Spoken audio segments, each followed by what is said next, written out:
This is the West Virginia Capitol Report. Funding for the West Virginia Capitol Report is brought to you by Mark A. Hunt and Associates and by the AFL-CIO of West Virginia. Well, hello, everybody, and welcome to this week's edition of the Capitol Report. I'm Bill Laird, and we're coming to you today from the West Virginia State Capitol here in Charleston.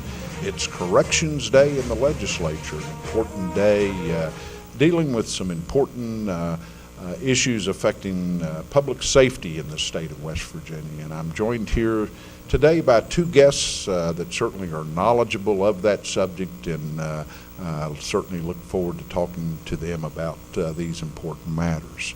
As you know, earlier this year, Governor Jim Justice declared a state of emergency in our state correctional institutions due to inadequate staffing, shortages in correctional officers to man key duty posts in our state correction facilities. It was necessary to activate the West Virginia National Guard and other persons in the Department of Military Affairs and Public Safety to deal with these shortages. And certainly one of the primary duties and responsibilities of the state of West Virginia is to provide for the public safety of our citizens. And it's with that topic in mind that we welcome to the Capitol Report show today my good friend Elaine Harris with the Communication Workers of America.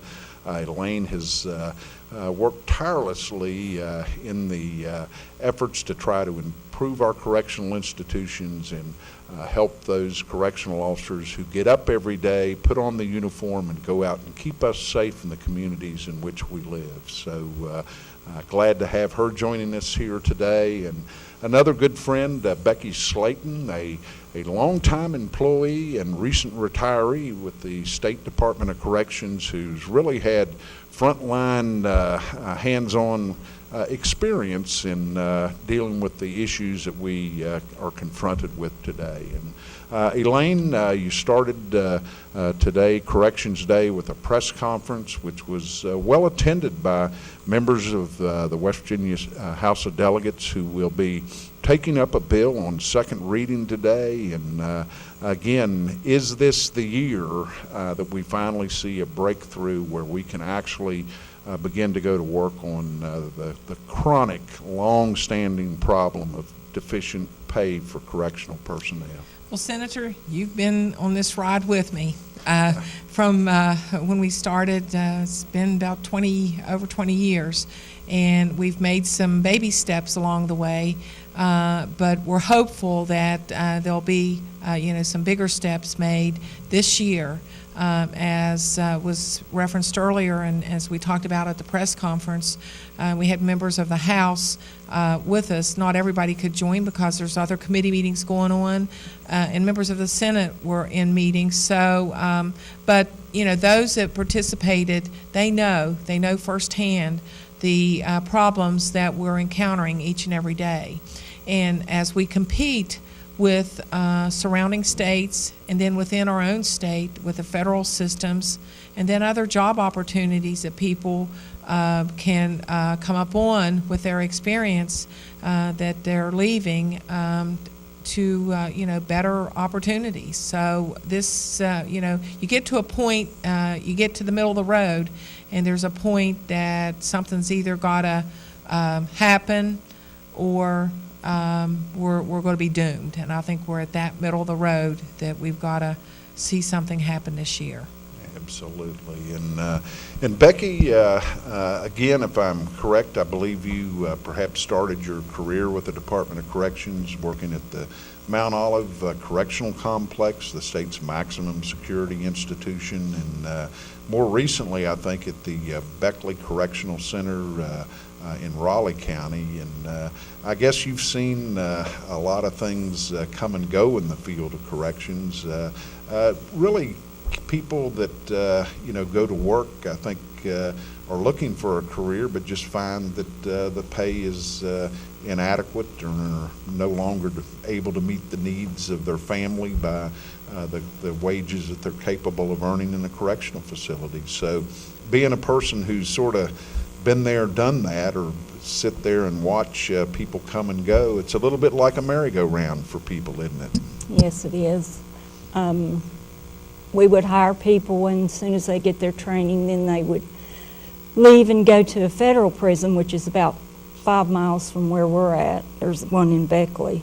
There is competition. You know, the people that are trained have, I guess, developed skills and expertise that are marketable to places that pay better, whether it be out-of-state correctional institutions, the federal systems. I guess that can certainly be a problem. As far as what we invest in correctional officer training, Elaine, I think that's something that's been looked at, you know, for quite some time, that when people, you know, are sort of the part of the employment process is once they are hired, I think they try to get them to the Corrections Academy, which I think is still located at Glenville, and get them trained up. But the state of West Virginia actually has a pretty substantial investment in the training of those people, and then you know, obviously we lose that investment if we can't keep those people on the job. And we looked at some statistics from late in 2016 and in 2017. And in fiscal year 2016, 75% left within the first 24 months. And about 65% of them left within the first year of service. You know, we look at other positions that are within corrections, juvenile services, and regional jails. For example, here in West Virginia, we have an office assistant 2 that makes about $18,500, okay? And you look at our neighboring state of Maryland, they pay about $4,000 more for that position. So, you know, it's, while the officers are frontline and often referenced, there's other positions at $18,000. That's below poverty level, and you know, sad to say that would entitle folks to some of the federal programs that they are not anxious to partake in, but in trying to balance out their family budget, oftentimes they have to go there, and that's not a thing that they want to do, that they're proud that they have to do. Becky, I guess, you know, the one thing about a correctional facility, you can't like close it down. I mean, you're literally talking about places that must operate 24 hours a day, 7 days a week, 365 days of the year. It's one of those sort of duties and responsibilities that you don't walk away from. And in times with staffing shortages, you may have somebody, you know, show up to work their normal 8-hour shift, and due to call-ins or sick leave, lots of various reasons. Have you seen many situations where people are mandated to work beyond what was their regular scheduled 8-hour work shift? And you know, what are some of the consequences of those shortages? If you don't have a trained correctional officer to staff a duty post, do you pull a janitor out, or a secretary, or somebody that perhaps may not be properly trained in the field of corrections? Right. Mostly it used to be the counselors that were pulled. Now I understand that it's just about anybody can be pulled to set a security post if there's not enough officers to fill them. So I guess, you know, there's some dangers associated with that. I assume, you know, there's a lot involved in terms of the training required to meet that, the demands and custodial responsibilities performed by correctional officers, and to, you know, to have untrained office personnel, I guess, is certainly something that I guess people have to do, but it's perhaps not a good idea. But again, you know, Elaine, I would ask, there is a bill on second reading today on the floor of the House of Delegates, which is the amendment stage. Changes can be made to that, but This year, a little bit different than perhaps past years, this is a governor's bill, and maybe to explain to our viewers a little bit about what makes that different. It certainly seems to have the endorsement and support of the governor of the state of West Virginia. And tell us a little bit about the content of that bill. Well, what's it going to do for corrections? It's House Bill 4142, and there's also a companion bill in the Senate, and that is 262, but the bill that is moving is in the House. And what the bill would do, it would provide a 2,000, 2,000, and 2,000 over a 3-year period increase to those that are working in the correctional, juvenile, and regional jail facilities. And in doing that, anyone that has the contact with an inmate or with a resident would be receiving that increase.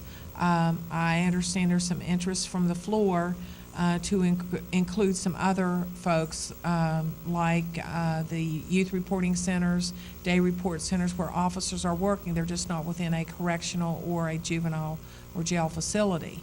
And of course, you know, the legislature, that's, you know, the policymakers, and that's where something could happen today. We would like, you know, for all folks to be included because, you know, all said and done, there is that potential that they could be called upon to go into a facility to work if they're not in there working already.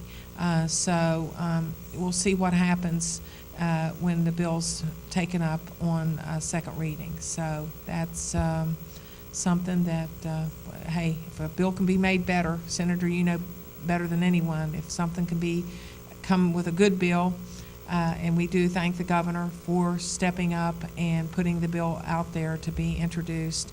And he has been a big supporter, and he says that he does not want to let these people down because they do work hard, and he appreciates their efforts. So, you know, we'll anxiously await for the bill to pass out of the House and then go on over to the Senate, and I say let's get it done.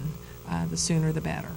Okay, well, with that note of optimism, I tend to believe that indeed this may be the year that we've all been waiting for quite some time, and that is the deficiency of correctional pay levels in the state of West Virginia, 50th in the nation, high attrition rates, vacancy rates, and really a dangerous public safety issue currently brewing in the state of West Virginia. So again, just to be clear, you also represent the interests of the West Virginia State Police, which are also struggling. It's been a while since we've had a basic class, and again, with retirements and attrition in the ranks of the state police, that's another important public safety issue in West Virginia. And again, when we say corrections, I want to be clear of the fact that indeed we have juvenile institutions in the state of West Virginia that require some attention. Certainly our regional jails. It's a full package system that I think we are focusing on in terms of public policy issues this session. So, again, unfortunately, our time has expired. But again, Corrections Day and the West Virginia Legislature, an important day to advocate for the interests of correctional officers and those people, again, who get up every day, that thin line of safety that separates those that mean us harm from the communities in which we live in. So, Elaine Harris and Becky Slayton, thank you all for taking time to join us here on the Capitol Report, and good luck with your efforts this year. Thank you. Okay, we're going to go ahead and take a quick break and be right back to the Capitol Report. So stay tuned, stay with us. We'll be right back. This is the West Virginia Capitol Report. Funding for the West Virginia Capitol Report is brought to you by Mark A. Hunt and Associates and by the AFL-CIO of West Virginia. Today's Suddenlink tip: make moving easy. Packing and moving is hard, but Suddenlink can make it a little easier with one simple phone call. When you call Suddenlink, a representative will help you transfer all your services to your new address. Suddenlink will even send a technician to set everything up. One call, one connection, and one bill. Like I said, easy.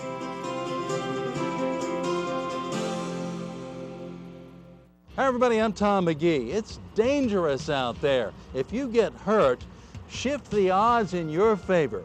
Call Mark Hunt to get your just compensation and compensation for your injury. And if you have any criminal charge or if you get a DUI, be sure to call me at 304-642-6160. The law firm of Mark Hunt and Associates, specializing in personal injury, DUI, and criminal defense. 304-344-1800. Dan Hill Construction Company in Glen Ferris has over 33 years of local service. With county, state, and federal and church construction experience, we can design and build any type of project that will suit your needs. Once you select us for your project, we'll supply all the tools, labor, equipment, and materials to complete your project on budget and on time. We're a zero drugs tolerance company with an excellent safety record as a bonded and insured commercial contractor with an outstanding relationship and payment record reputation with all of our subcontractors and suppliers. References available upon request. We are Dan Hill Construction Company, 9033 Midland Trail, Glen Ferris, West Virginia. 304-632-1600, license number WV001196, rated in the best top 50 government contractors in West Virginia.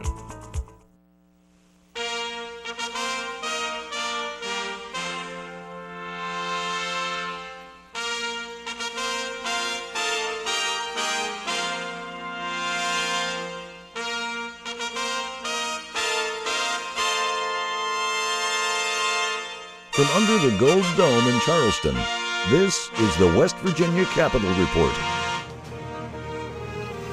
Welcome back to the West Virginia Capitol Report, where we're coming to you from the West Virginia State Capitol here in Charleston. The Legislature is in regular session at this time, and we're pleased to be joined by a good friend, Mr. Steve White with the Affiliated Construction Trades, and again, lots of things affecting the interests of working West Virginians in the state legislature. And Steve, welcome to the Capitol Report. And again, I know that you certainly carefully monitor legislation pending, introduced, affecting working families and the trades in the state of West Virginia. But this session is the session immediately following the citizens of the state of West Virginia voting on a road bond issue authorizing the expenditure of a lot of money to improve basic infrastructure in our state. Is there any action underway during the current session in follow-up to the road bond passed by the citizens? Well, first of all, we're pleased and excited about the road bond passing, and of course that's part of a bigger package the governor's got to put in almost $3 billion into fixing our roads, desperately needed. We're looking forward to getting to those jobs. I really wish the session was over so we could focus on that. But there are some troubling things that are in the session currently that will weaken, we're afraid, weaken the ability of local workers and contractors to get the jobs that the citizens have approved and are going to pay for.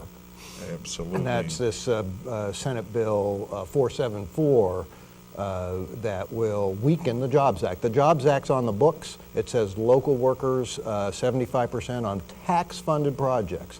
Like the road bond projects, 75% should be from the local area if they're qualified to do the job, and that's under attack right now, and it's very troubling.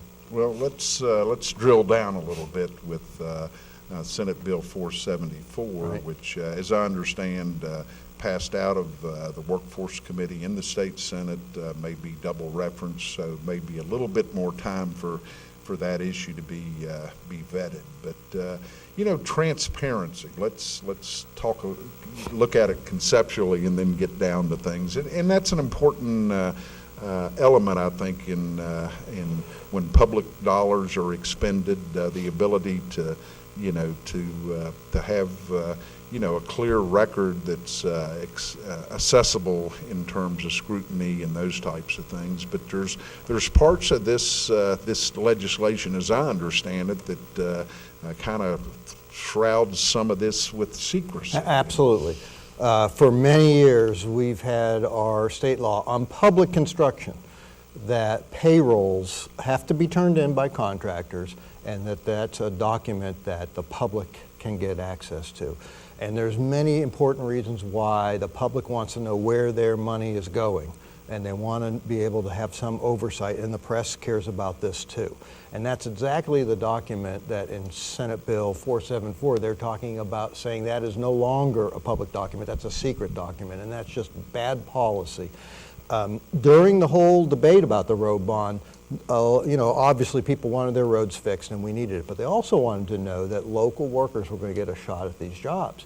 And it's important to have the documents to say, where are these folks coming from? We have caught, Bill, in the past, we've caught companies that bring in imported workers that they shouldn't have, that don't pay their West Virginia withholding tax, that don't abide by many of the laws of the land. That's just unfair competition for our contractors. They can't compete against cheaters. And it's only because we have extra eyes on it of the public that we're able to catch it. We turn it into the press together. That puts the pressure to get enforcement done. That's how society is open and free and enforceable. This is just a terrible bill. And I'm just sitting here cringing at the thought or idea of shrouding something like that in secrecy rather than something that needs to be transparent to ensure compliance with the West Virginia Jobs Act, which is intended to put local people to work. And there's seldom even a reason given. The reason at the committee, one of the senators talked about, was privacy of the workers. Why the workers don't want their names and payroll information out there. Well, I was sitting in that group. I represent workers. I was sitting with 25 workers who had come in to oppose that bill, and he refused to let them speak to the bill, and they were willing to say, we have no problem with this information being public because it gives us a fair chance of getting those jobs. These are competitively bid jobs. The low bid gets it. We have to compete every day, and we're willing to compete, but not in an unfair and a secret situation. Well, again, Senate Bill 474, worth keeping an eye on, and again, sometimes the false narrative down here shocks me a little bit, but certainly this seems to be something contrary to the interests of West Virginians. Steve, I want to kind of broaden the lens a little bit. Sure. I know that the affiliated construction trades has dealt an awful lot in the past with, workforce readiness, our workforce participation rates, those types of things. I think we've discussed that multiple times in past shows. But again, sort of where we're at in terms of the road bonds, those contracts start to be let. I think inherent in the assumption of the Jobs Act is that we have qualified workers to do so. From your perspective, are we any better off here now than we were a few years ago in terms of actually having folks that are properly qualified to take advantage of these soon-to-be increased employment opportunities? Great question. I was asked it many times during the debate on the road bond. Do we have the people? The reality is we're talking about a lot of work, and we will have to get more people trained and get more people into the workforce. That's the beauty of that road bond. And we have the facilities, Bill. We've got the training programs, apprenticeship for the laborers and the equipment operators and the ironworkers and painters and carpenters and all the crafts. They're ready to go. They got their curriculum. They got their buildings. We have the infrastructure, in essence, to really ramp up, and they are ramping up the training. Will we get the job is still the question because it's competitively bid. Also interesting, the public should know, the pipeline work that's coming to our state. It's already started, and next year and the next couple of years are going to be booming. The roads and pipelines together, there's a lot of great opportunities for people who want to improve. If they're working and they want a better job, they need to get to the laborers union, the operating engineers, and these other crafts. And there's some great job opportunities coming. Again, we got to compete, we got to get the job, but we're really ramping up the training. Absolutely. Well, again, such an important issue in the state of West Virginia. I'm kind of interested in, I know there have been some proposals about, tuition-free educational opportunities in our community and technical colleges. Does that fit in the equation somehow? It does. When the governor talked about 48,000 jobs, they are not all the construction jobs. You have many other jobs that are surveying and the material handling and truck driving and all that also are going to ramp up at the same time. Our community colleges are critical to getting the folks up and training in those sectors. We're the critical component for the construction sector. And the governor's got a bill to increase funding, as you said, for the community colleges because they need to ramp up as well. And we do a lot of things together with the community college where after our apprenticeship programs, they can take them even to another level for certain folks. So education is the key. A skilled, educated workforce is what industry wants. Number one, they want stability on the taxation issues. I believe a skilled workforce is our opportunity, but it's just an opportunity bill.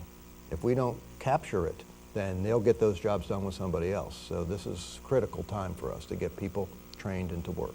Absolutely. Well, again, so essential to the future of the state of West Virginia. And Steve White, again, really appreciate you taking time out. I know this is a busy time of year for you, to say the least, but again, the good work of the affiliated construction trades and monitoring legislation impacting the effort to bring local jobs to local people, so important to our state. So thank you for your good work. Thank you for your show and giving me the opportunity to speak. Okay. Well, folks, unfortunately, our time has expired for this week's edition of the Capitol Report. Again, trying to bring you up-to-date and accurate information concerning the regular work of the legislative session, which is currently underway here at the Capitol Building in Charleston. So I'd like to thank you all for tuning us in each week on the West Virginia Capitol Report. Goodbye, everybody.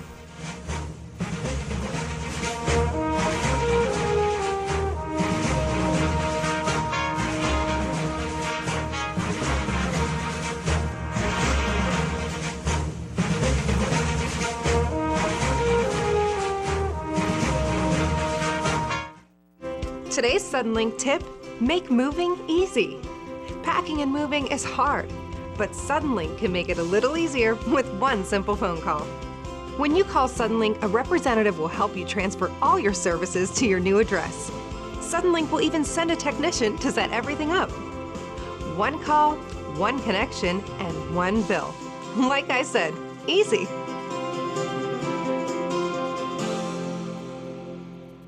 Hi everybody, I'm Tom McGee. It's dangerous out there. If you get hurt, shift the odds in your favor.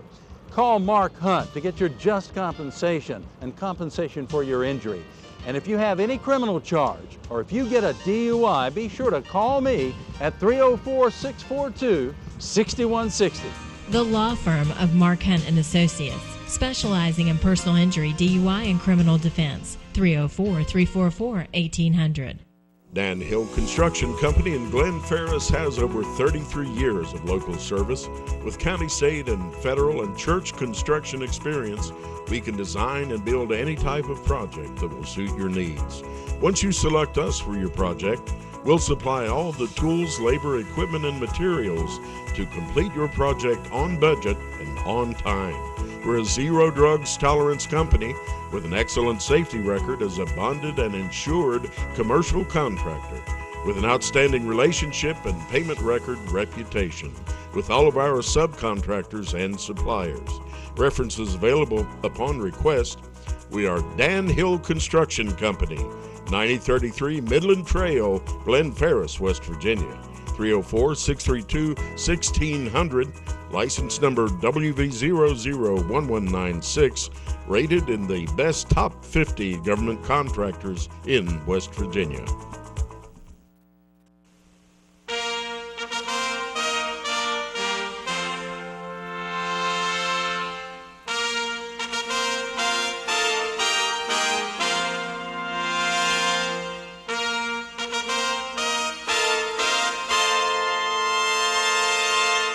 From under the Gold Dome in Charleston, this is the West Virginia Capitol Report.